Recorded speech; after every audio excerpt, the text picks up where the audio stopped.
Magluluto tayo ng low-carb cordon bleu.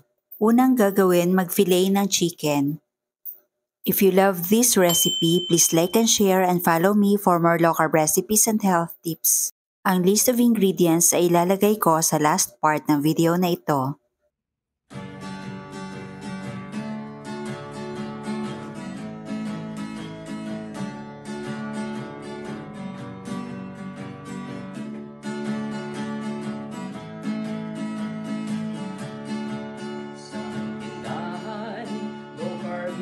Ay kumpletong matatagpuan, katulong mo sa pag-ayos ng iyong Pagkatapos mag-fillet, assemble na po natin. Maglagay lang ko ng konting tubig para dumikit yung plastic na gagamitin natin para hindi galaw ng galaw. Pagkatapos ilagay ang chicken fillet at pupukpukin natin gamit ang tenderizer.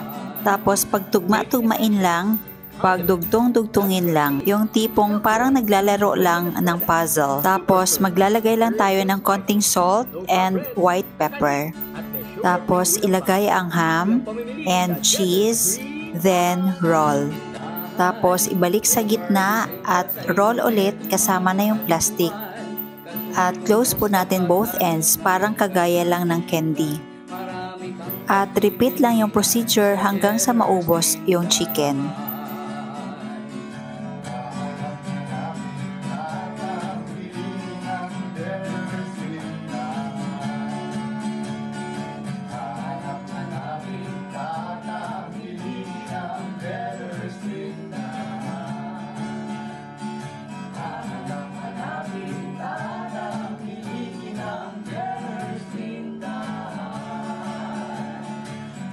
Tapos ilagay sa freezer for about 3 to 4 hours pero much better overnight. Kinabukasan, mag-breading na po tayo. Beat lang ako ng eggs tapos nilagyan ng Himalayan pink salt. Tapos sa kabilang plate, maglalagay ako ng green dahan nutritional yeast. Una, dip muna natin sa egg at transfer sa nutritional yeast flakes. Roll lang ng maigi para makover lahat ng sides.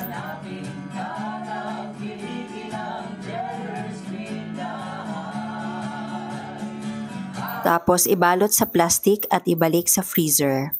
At ulitin lang ang procedure para sa mga natirang cordon bleu.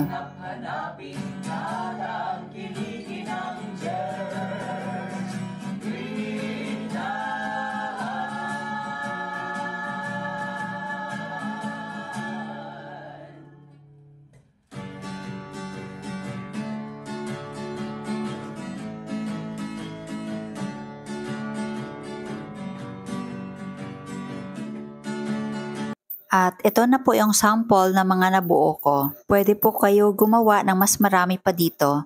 Tapos from freezer, diretso na po sa mantika na mainit.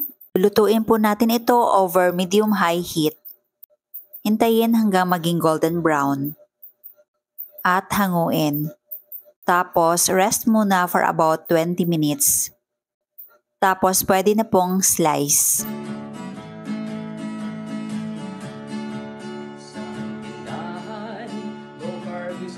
Ay kumpletong matatagpuan, katulong mo sa pag-ayos ng iyong kalusugan. Marami kang pagpipilian. Set aside muna natin ito. Gagawa tayo ng mustard cream sauce. Naglagay lang ako ng all-purpose cream and mustard. Lulutuin natin ito over low heat. Maglalagay din tayo ng cheddar cheese. Baking essentials, condiments, nuts and seeds, healthy oils, coconut products, superfood. At para mas malasa, maglalagay tayo ng green dahan Himalayan pink salt.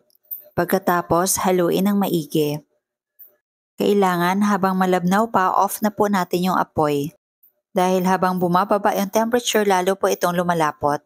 Ngayon, mag-plating na tayo. Herbs and spices, low-carb breads, kakaning, at may sugar-free ulam pa. Happy ang pamimili sa Cheddar's Green Dahan. At drizzle lang natin ang ginawa na sauce kanina. Tapos maglagay lang tayo ng konting parsley.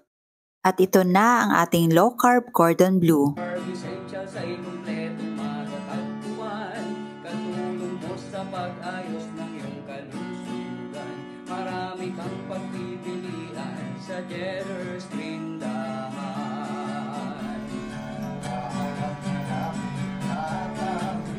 Tikman natin.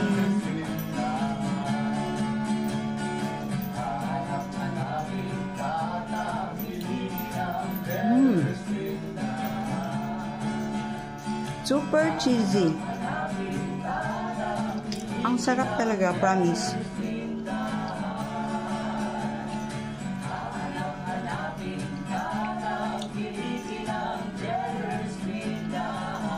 Ang sarap.